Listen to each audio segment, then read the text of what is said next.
Pod Chef. Pod Chef. Pod Chef. Pod Chef. You're listening to Pod Chef. When I say pod, y'all say chef. Pod Chef. You listening to Pod Chef. It's a podcast about Top Chef, and that's a broadcast. It's on TV, and you can watch it.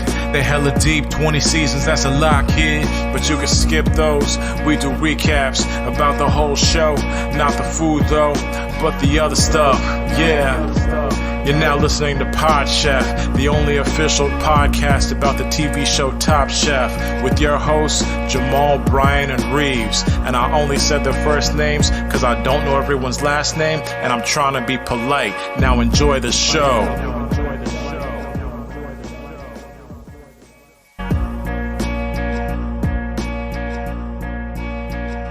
All right, welcome to Pod Chef, the official Top Chef podcast. I'm your host, Jamal. Bit of sad news. Reeves is not here. Well, it's sad, but it's also an exciting time for him because people know who listen is that Jamal is recently on Broadway for a long time. Yeah, I'm back. He got the call from Broadway. Huge. The show did great. Congratulations. Did great. I still don't know what it is. You never told us. It was a stand-up epic. Okay. A stand-up comedian who got arrested for his jokes. Oh, wow. Okay. And people like that? People loved it. Okay. Well, what happened is that Reeves got jealous and he wanted to go and do Broadway too. But so what he did, so actually, I guess maybe he heard about your play, because what he did is he actually got himself arrested. Yep. But like not in a fun way. Not in a fun way. Yeah. It's actually, what he did was he didn't pay his taxes. And that'll always get you. That's the one thing that you can do whatever you want. You'll pay your taxes, you go to jail. You won't hear me on stage making jokes about not paying your taxes, because that's not funny. No. And the IRS doesn't have a sense of humor that I'm aware of, so I won't be doing those jokes. That's for sure. Yeah. No. So Reeves get well soon. I think that's what you say to someone who's arrested for tax fraud. Tax evasion. Yeah. Get well soon. All the cards that Wesley Snipes had in prison all said, get well soon. Wesley, please get well. Wesley Snipes back in the news for very bad stuff. He is not a good person. Well, Reeves isn't here, but that's fine. That's his loss, because we have a great guest this episode. And this is more proof when people are like, is this really the official Top Chef podcast? Yeah. How do we keep getting these great guests then if we're not? Okay. There's no other answer. Like, people are like, this doesn't seem like the official Top Chef podcast. I'm sorry. Did you hear the Nick Wallace episode we just did? Yeah. Did you?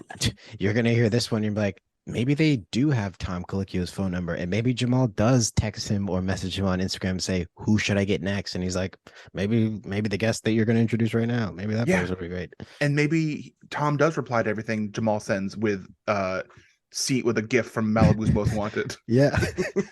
And he keeps calling me B Rabbit. I don't know why. So let's intro our guest. Our guest is a Houston native and the chef/co-owner of Kin HTX.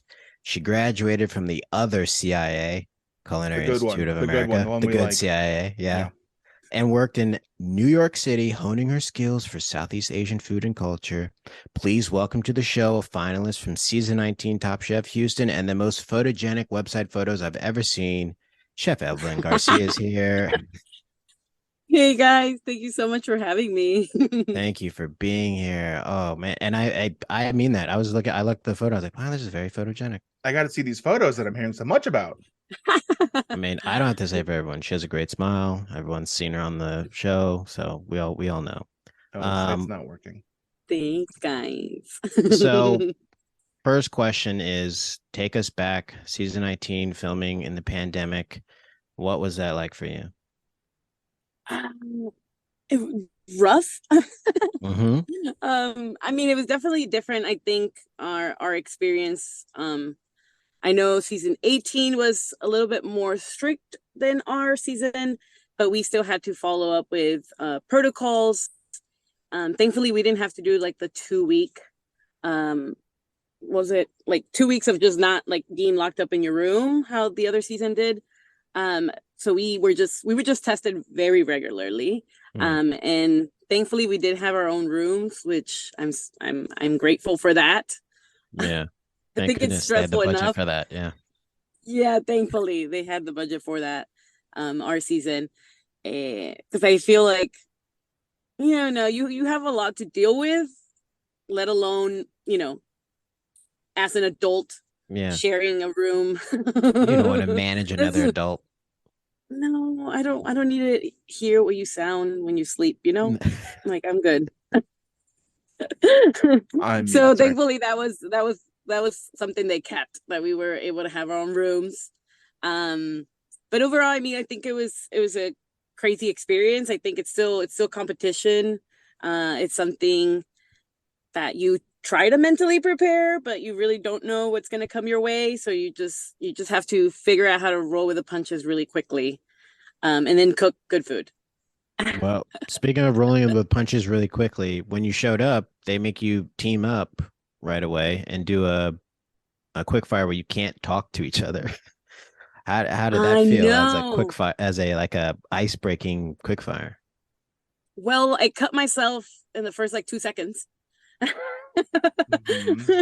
that was very nerve-wracking. Yes. I honestly, well, they only gave us 10 minutes, I think, per person. And I think I cooked for 2 and then cut myself.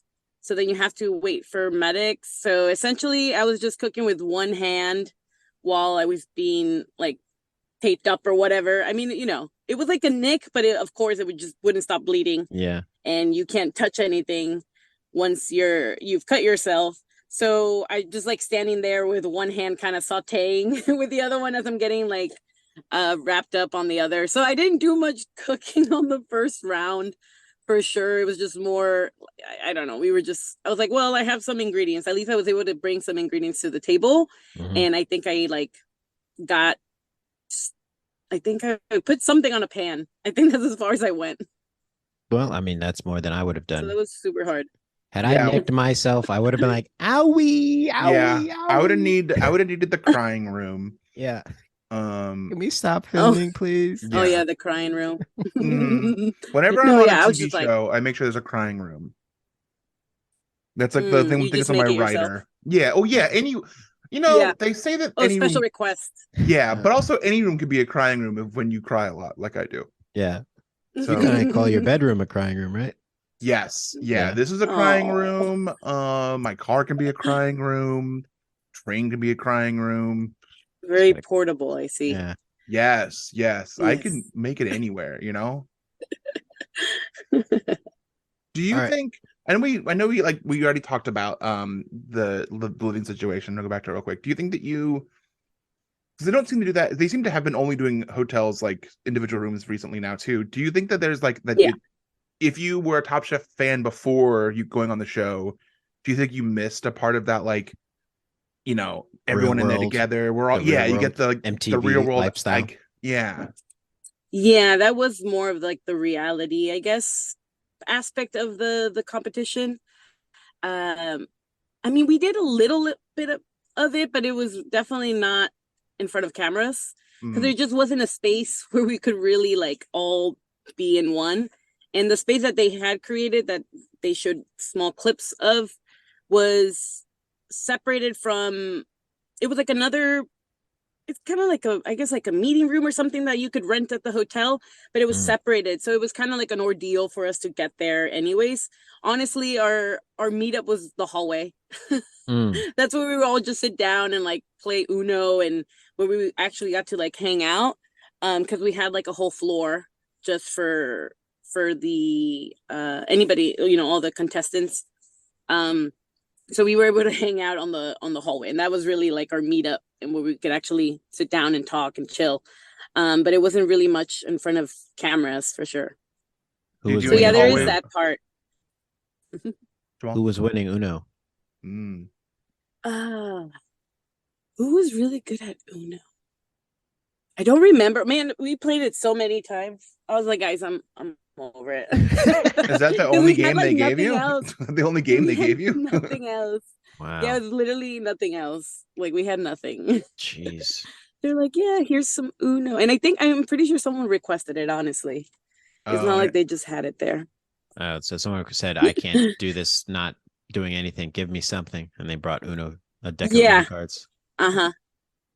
Yes. I mean, entertained us for a little bit, and then we're like, okay, we're over it. Yeah. There's only so much Uno you can play, I think. Oh man, well, I think we pushed all of those. You found it? You found the limit? We found it. We found the limit for sure. It seems like a game that could very easily get punchy after a while. Like it seems like one too many, like, is it like skip one? Is that what they do? Jump a thing? Draw two, draw Oh four. yeah, oh my god, there was a lot of arguments on the rules for sure. You know, others play differently, and some cards mean something else to someone else. So I was just like, whatever. I mean, we would play because literally we're kind of bored. Let's do something. And then, like, what else was there us to do other than like think about food? That's good. They gave you guys a game like Uno to like rally around, and we all know that chefs are notoriously, you know, nice around each other. So a high-spirited game like Uno, that didn't cause any problems, so that's fine. No, yeah, it was good. It was good. Very chill. So what has been your focus food-wise since you were on Top Chef?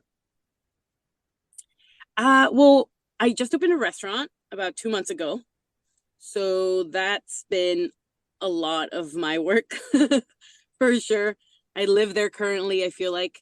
But yeah, we just opened June in Houston, and it's been going great, thankfully. You know, we want to be busy, and we are busy, so that's awesome. The city's definitely really coming out and showing up for me and my business partner Henry, and we're having an awesome time. And we're also doing just a lot of events and stuff.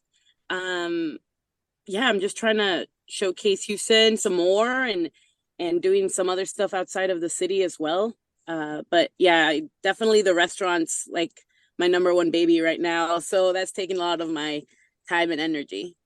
Did you know that the season was going to be in Houston when you applied? Or wait, also follow-up question, did you apply or did they court you? We've been hearing a lot of courting has been going on. There was some courting. Yeah. That's what we hear. Yeah, we hear there's courting now.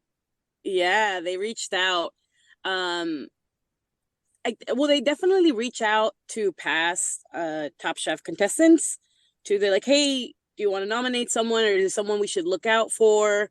You know, this and that. So they definitely reach out to past contestants because they did so for us as well. So I think, you know, just I had worked for Harold Dieterle. I'm sure that looked great on my resume, as well as I'm friends with Dawn and Sasha from season 18. So I'm sure they put in a word. But it was really nice, you know, just to be reached out to begin with. I was just like, yeah, I didn't know if I wanted to do it. You know, I kind of sat on it for a few days.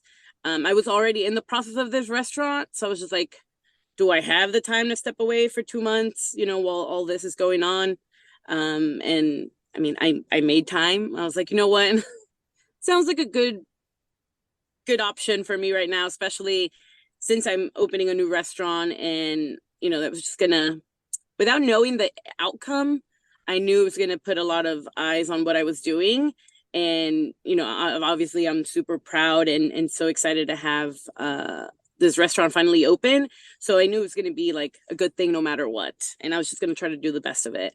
And yeah, it was a crazy experience. I did not know it was gonna be in Houston till like a few days we were supposed to like fly out. And I was kind of getting worried because they hadn't told us anything. And I was like, where am I going? How should I pack?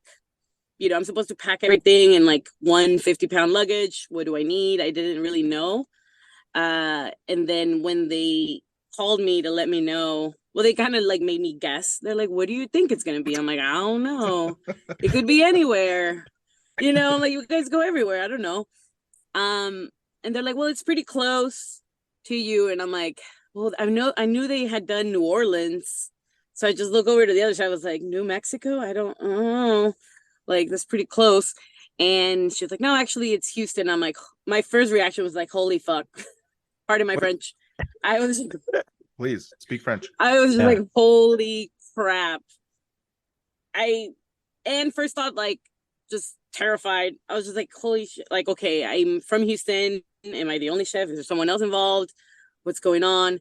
And then two, it was like excitement, just like, holy crap, that's so cool. That's going to be, such a great platform for the city of Houston and showcasing, what our city's about, which was amazing. And, being in Texas, it's a red state. There's a lot of thoughts when you think of Texas. So I think it was really, really cool just to kind of showcase a different side of it, and showcase our food and the culture and how amazing the city really is. And there's a lot of people that had no idea. Like, I constantly get messages, and I still do, of just people like, oh, we're so excited to visit Houston, or people have come and now, they get to come to the restaurant, and had no idea what Houston was even about. They were just like, nah, metropolitan city in Texas. And that was it. Some sports, some politics, and then that was about as far as it went. Yeah. Uh-huh. Yeah. You excited about James Harden keeping the Rockets very much in consideration in the offseason, he's saying? You want him back? I don't know if you're a basketball fan. I'm assuming. No. I was like, I don't know how to really do sports. Okay. I'm like, that was great. I was like, yeah, sure. Yeah, I mean, our city goes crazy for the sports. I have no idea. Hey, because everyone's really into, like, I mean, I know when I think of like food in Texas, your brain goes Austin. So it's nice to like get Houston shown, and like, yeah, because now, like, one thing that I love Top Chef for is like, I'm like, oh, now I know like what restaurants, because now I know like where I want to go when I go to different cities. I'm like, oh, like, is there a Top Chef contestant? Which is, I don't know, is that lame that I do that? I'm doing that. But I'm trying to somewhere. I Google, I'm like, Top Chef restaurants near me. Yeah. And then I'm like, I'm hoping that they're there so I can be like, hey, but I don't want to be weird. I genuinely think people genuinely do that all the time. And like, now at the restaurant, like, we get so many reservations, like, please let us know if Chef Evelyn's in there. And I'm like, well, I live here. Yes, I am here all the time. Okay. Or if I had people that, like, if I had an event that day, will literally like have switched their trip on days just to make sure that I'm there. It's like, it's crazy and it's wild, because it's people from other cities, that I don't think I would have ever connected with. I mean, they want to meet you. I mean, it makes sense. We all saw what you put down on the table in the season, all the way to the final. So, and you were on TV. It's like meeting, Seinfeld. I've watched that Seinfeld lately. I don't know. I'm sorry. You're the Seinfeld of cooking. I'm always like, I could have named any celebrity, and I went with Seinfeld. I apologize. That's the one. That's yours. All right. Yes, it's like meeting Shaquille O'Neal. No, you would just I keep it cool. I keep it cool when I meet celebrities. Yeah. Here's what I do, and this is a move I've done multiple times. I will see who it is. I will point to them. I will say their name, and that's kind of it. I'll be like, "Hey," and I'll say your name, and they're like, "Hello," and I'm like, "All right," and that's kind of all I do. That's done. All I needed. Yeah. I just needed affirmation that it was you. Yes, I'm like, David Tell, and they're like, "Yep." I'm like, "Great, I'll see you around." Brian got a picture with Tom Colicchio, and he said the podcast is going well, and Tom was like, I don't know what you're talking about. Tom big time to me. He acted like he didn't know the podcast, and that he didn't know that it's he told us through the podcast. He was like, I don't know what you're talking about. And I was like, Let's take this photo. We've had Harold Deedley on the show, so you're talking, he's clearly the podcast. Yeah. And then they fish together all the time, so come on now. Yeah, he wants to act. Yeah, he wants to act like. Well, we talked about fishing last time because Nick gives a little secret that he caught a fish bigger than Tom, and that didn't make the final show. Tom didn't want to be outfished. Yeah, I'm going to be outdone by a contestant. Well, we're talking about food. Let's get into one of our segments called Chefs I Prepared for You. This is a segment we do every week where we talk about what we had for dinner last night and only last night, and we present it as if we're presenting to the judges on Top Chef. There will be voting, and there will be a winner. I will go first. Chefs I prepared for you: chicken tortellini from a bag, not by hand. Ooh. Yep. Arugula salad and a sickening amount of funfetti vanilla birthday cake. And it wasn't my birthday. I'll take questions right now if you have any. From a bag. Well, like was it frozen? Yep. Frozen. Okay. Frozen tortellinis from a place called the Italian Store. right Okay, that's outside better than like DC. a whole. That's better Yeah, than like this than wasn't like a a Whole whole. Foods. Yeah, this was like Fancy. they were imported from. They were imported from New York. From that. Yeah, well, you know, Okay. like best I mean, pasta it's in the pretty close world. to Italy. Yeah, Yeah. Yeah, yeah. Yeah. It's right next door. Essentially Italy. Literally. Yeah. Oh yeah, Sure. every day I'm like, hey, is that the is that the freaking the Coliseum? And they're like, no, dude, that's No, that's actually you Madison know, Square Garden. that Stop yeah. I'm calling like, it that. oh, Yeah. oh, Pretty, I yeah, don't know. respect the garden. Yeah. Oh. Fooled me. So then you ate a bunch of birthday cake, and it wasn't your Yes. birthday. Was someone Wasn't- else's birthday? It was Yeah, my how good did that- friend. Yeah, my good friend Ronan, who's 2 years old, had a birthday this past weekend, and he had so Oh. much cake left over. And I said, "Hey, bud, I'll finish it. Don't You worry." just stole his cake. I'll And I take that s- off and your I hands. Stole all of it. I got so much cake over here. Well, he's 2 years. How much cake can a 2-year-old have? Should they have? One handful. Yeah, I'm like, Their I feel like handful. I'd be surprised. I feel like I'd be surprised at how much sugar kids can actually Yeah. intake. That's Yeah. true. So Was yeah, it a I have- smash cake? I learned about smash cakes recently. It's a cake just made for smashing. You give it to a Oh. baby, and their whole job is just to beat the hell out of it. it was not. He's 2, Mhm. so he's not technically a baby, but it wasn't a smash cake. It was a full-fledged cake. Great. It tasted great. I mean, you nuke this thing in the microwave for a little bit. Oh, it's You wonderful. microwave a cake? Ooh, warm cake, Yeah, warm cake. like freshly baked cake. Yeah. I It's like see. I fresh see. again. It's just like freshly baked. Yeah. Brian was Yeah, I so see- I lost. see the- Warm cake. The sense behind it. Yeah. I like cake when the frosting gets a little hard. It's been sitting out. I like that too. It gives a little crust. That's Yeah. always fun. Well, I used to Um, work in a bakery, so I know about cakes. Texture. Oh, All those cakes. funfetti. Yeah. I will go next. Chef, last night I prepared for you. This is a delicacy of mine. Uh-oh. They are Ooh. they're bean and cheese burritos made with Amy's refried beans with the green chilies and the mild chilies in them. Mm-hmm. And then you heat up a little flour tortilla and you put the refried beans in there, and then you put cheese on there, and then you sour cream it, and then you break up. This is the secret. This is the secret. Okay. You take Just Whisper it. Mhm. Whisper it. You take It's a secret. You take tortilla chips, right? And you crunch them up, but not Uh-huh. too thin. Uh-huh. And you put those in there. And you wrap it up. Oh. Texture. We're talking texture. That's because if you So don't you put have that some in there, texture. you don't put it in there, everything else is soft. Must If be you don't do it, Yep. it's a moosh. So like you gotta Yeah. break the moosh up. Yeah, it's a moosh boosh at that point if you don't put Yes. the texture. Yeah. And it's pretty good. Okay. It's pretty good. Yeah. I'll take your word for it. All I'm not right, gonna make all it. right. I'll take any questions. Any questions? Was this Uh, leftovers night at the Brian Jackson house? No, Carrie made a veggie burger and I made bean and cheese burritos. Okay. All right. Bean and cheese burritos. All right. Any Sounds- questions? I Evelyn? don't like beans. Okay. Even refried, because refried beans don't taste like beans. They taste like Yeah. I don't know.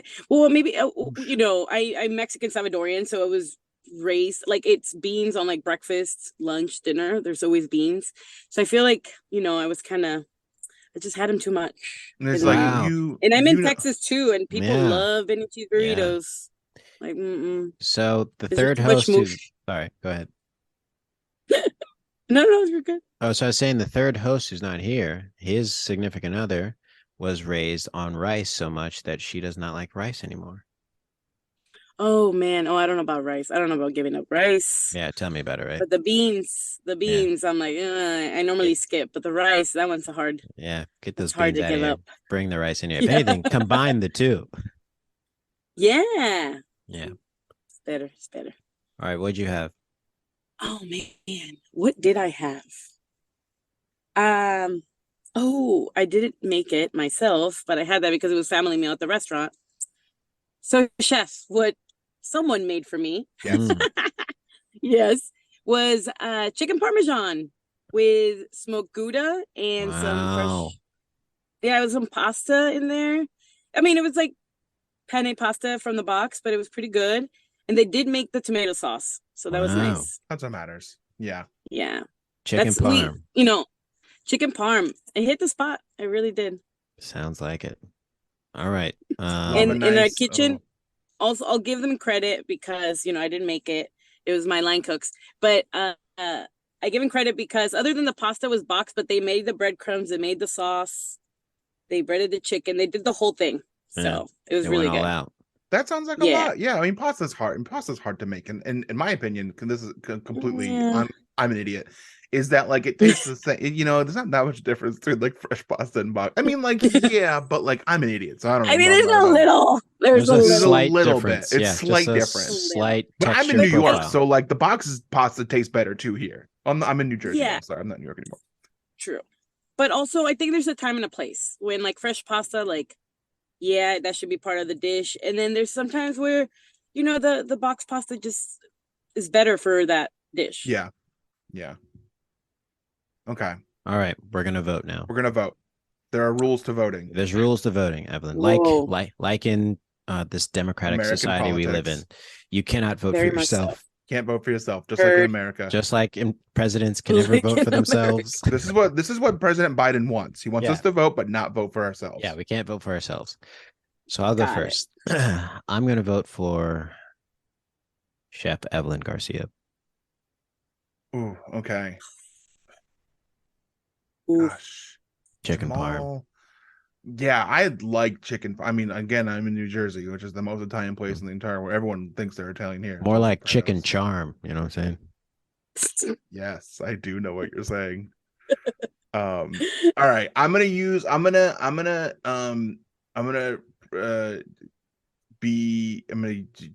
vote for Chef Evelyn Garcia. Okay. So Evelyn, you can There's a vote. lot of thoughts. There's a lot of thoughts that didn't come out there. I wanted to say something, but I couldn't get the words out, so I just didn't say it. But I tried for a while. You got it. Yeah. We heard the. Evelyn, you can so vote. My vote, clearly, it's gonna break the tie here.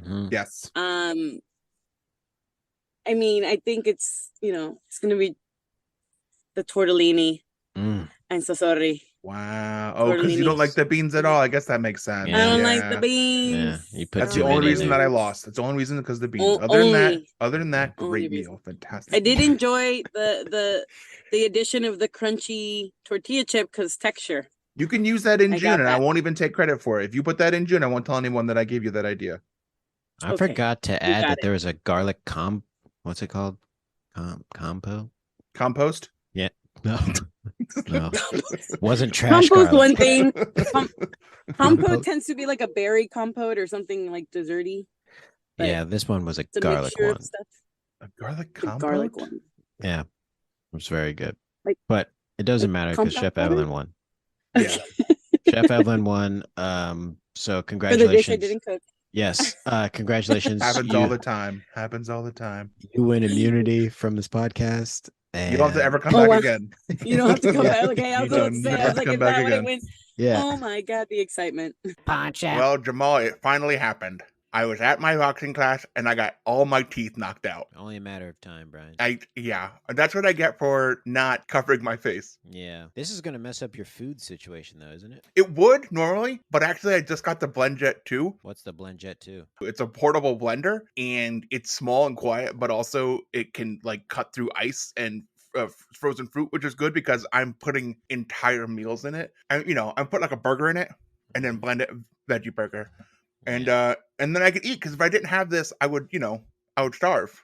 You said your teeth are knocked out. Mm-hmm. I kind of see what looks like Party City teeth in your mouth. Mm-hmm. So before I got the BlendJet 2, I was like, well, I gotta get some teeth.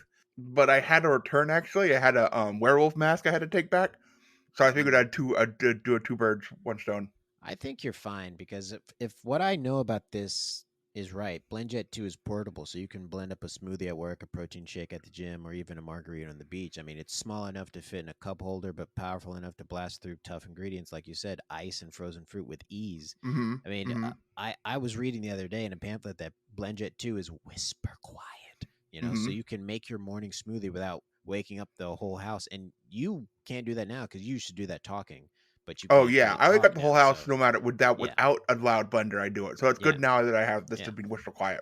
And you're definitely going to need BlendJet 2 because it lasts for 15 plus blends and recharges quickly via USB-C. I mean, you're doing all your meals. I mean, this on a normal blender, this would destroy the blender very quickly, but you got a BlendJet 2, so you'll be fine. And I know you hate doing dishes, so the best of all is BlendJet 2 cleans itself. You just blend water with a drop of soap and you're good to go, Brian. Yep, yeah, because I really don't like doing dishes or cleaning my own body for that matter.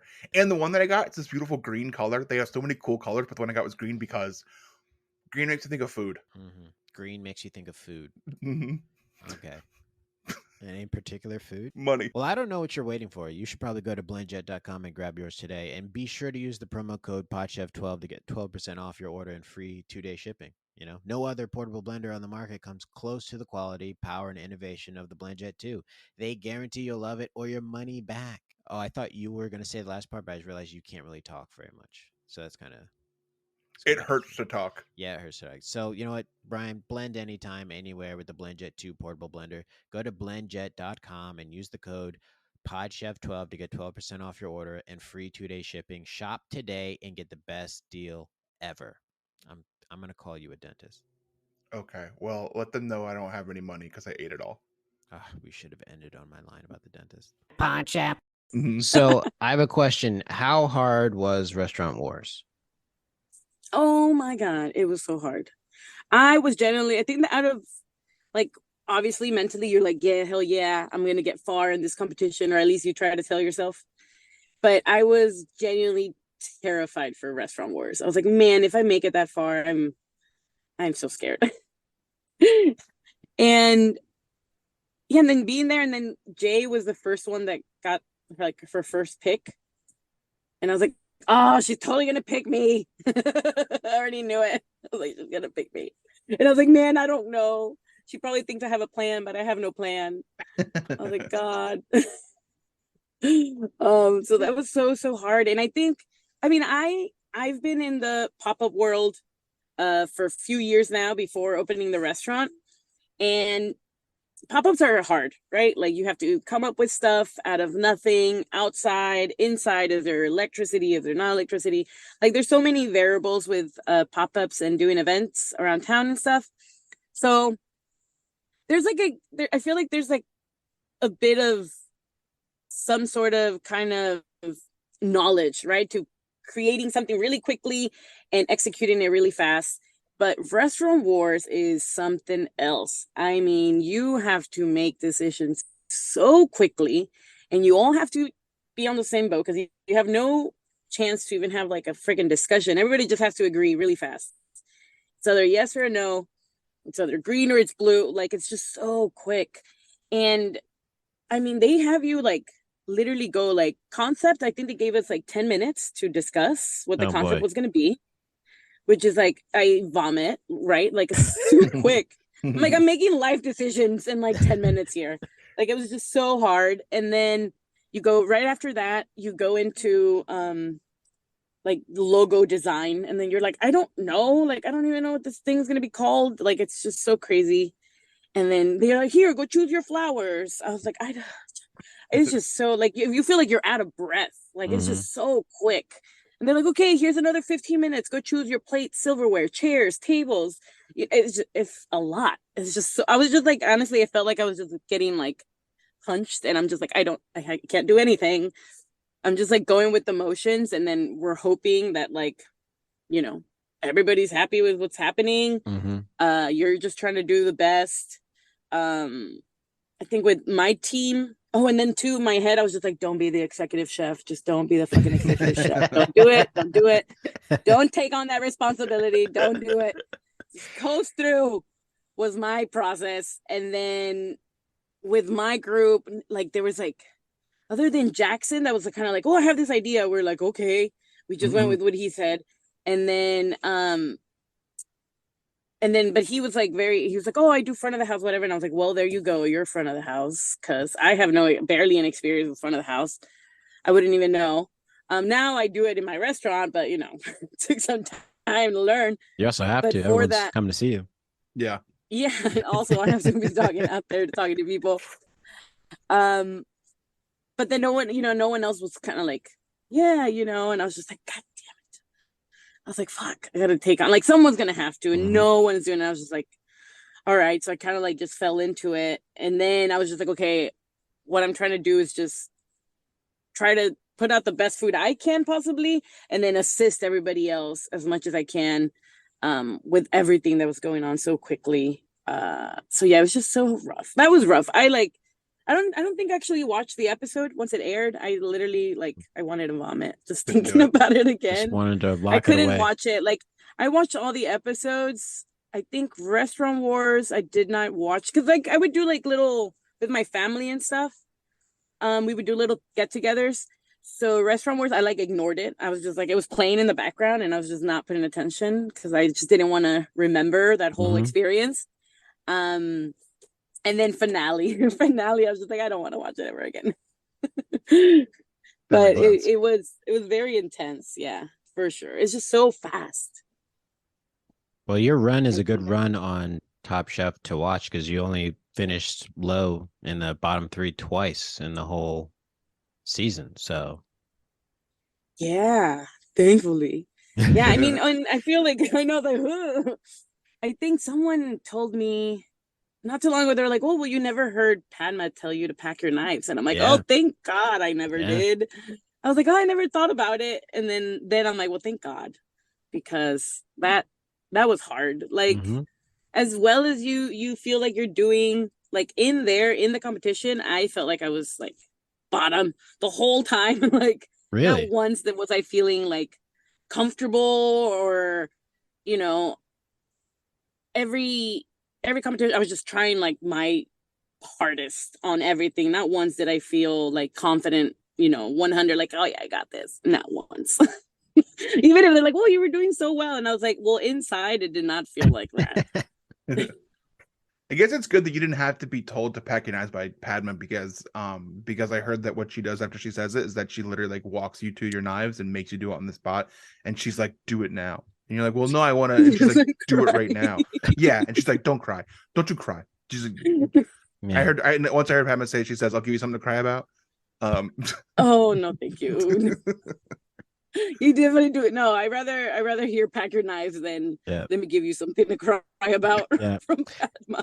She says that and then she puts on a mask of your dad's face. Oh no. I'll give you something to cry about. My dad used to say that. Yeah. Real cool. Being a kid's great. I have a question about the finals.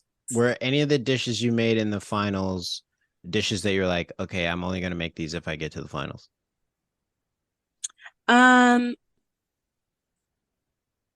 Not quite. I think there was more. I kind of left it mentally for me. I kind of left it open ended in the sense of if something inspires me there. I knew we were going to be in a different setting, but I knew I wanted to make a mole, curry mole thing. I knew that was definitely going to be part of it.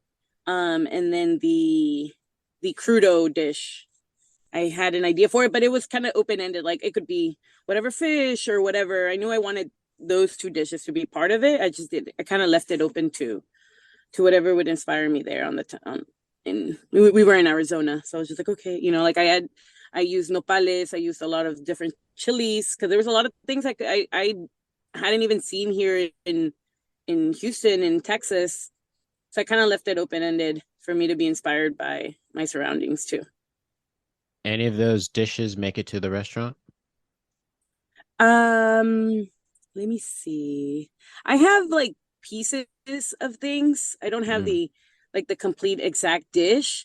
I definitely have the buñuelo, the tuile, the dessert tuile that I did twice on the show. I'm doing a savory version of it, and it's with our beef tartare. Just because I knew I get asked for it a lot of times, and I was like, okay, well, if I put it on my menu, I want it to be in a different way. So we have a savory one. I have the aguachile that I did for the Trailblazers for Selena. So I made a version of that. The aguachile is essentially the same. It's just that we're using Gulf shrimp, and the plating looks very similar. It looks like a flower and everything. And then the curry I did for the barbecue challenge. I'm doing that curry sauce itself, but I'm serving it with lamb. So I've kind of picked and choose things I knew people were constantly asking me for, and found a way to put it into my menu, but in a different way.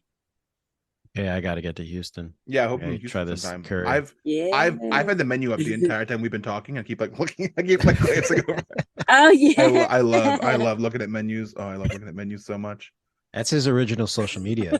Just Yeah. pastime. Yeah. I go on Yelp and I make friends on Yelp, just like looking at the pictures of the food. I don't want people to talk bad. I just read the pictures of the food. That's all I want. I don't need reviews. I Yeah. don't want food pictures. Brian, do you have any other questions? No, I think I'm good. Again, I've just been looking at this. I was gonna ask what to get in your menu. You're but like, now I'm you've just named the looking things. at the menu. Yeah, I'm just like looking at stuff. I'm like, okay, I like this and I like this.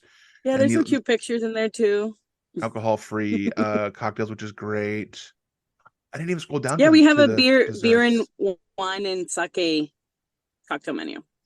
We don't do any hard liquor. So the restaurant's called June, right? Yeah. What is Kin June HTX? Kin HTX. So that's kind of like my umbrella business, but it's what I started with all my pop-ups, which turned into catering, and now we have a product line as well, like some condiments that we sell locally and we ship nationwide. So that kind of stayed under the by Kin, and then June is the restaurant. Oh, okay. All right. Yeah. I have one last segment before we get out. We do this with all the Top Chef guests that come here. It's called Add Foam, Debone, or Send Home. This is where you pick, usually from the three of us, who you're going to add foam to, who you're going to debone, who you're going to send home. It still applies because there's still three people here. So of the three of us here, yeah, you got to pick yourself. Okay. Of the three of us here, who would you add foam to? Who would you debone? Who would you send home? Or you could say Reeves. He's not here, but you could pick Reeves for one of these. Yeah.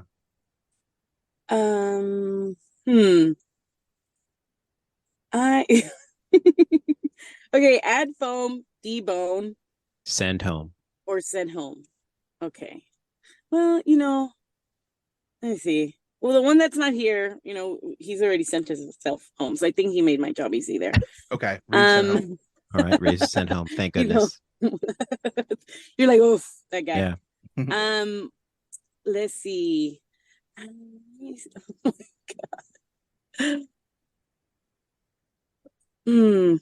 Ryan. Yes. I think like we would add some foam to you. I like it. I think you thoroughly enjoy that. Yeah. Yes, I like that. You see, a touch of bouge over there. And then, Jamal, I guess I would debone. All right, I'm being deboned. By This is better than this is better than what I usually get. It's better than being sent home. You're telling me this is what I usually get is I get sent home. So, oh no. Yeah. So it's a victory. So you may have won Chef's Night prepared for you, but I won this. So this is good. This is great. Chef Evelyn Garcia, thank you so much for taking the time to join us. Is there anything else you want to plug before we get out of here? Well, whenever you're in Houston, please come visit. Just come have some food, hang out. I'm just excited to finally be open. So everybody come visit, really. Well, we plan to. Go to Houston, folks. And if you're already there, go to June right now. If you're already there, pack stuff like you're going somewhere else. And then be like, oh, the restaurant's here in Houston. Expect to maybe go to New Mexico, but then go stay home. Unpack and just go to the restaurant. But call ahead 100%. And make sure Evelyn's there. Yeah, make sure she's there. And if she's not there, then change your plans. Yeah. All right. It's funny, but it's true. Yeah. All right. Thank you so much, Evelyn, for joining us. And for everyone else, until next time, we're going to pack our knives and go.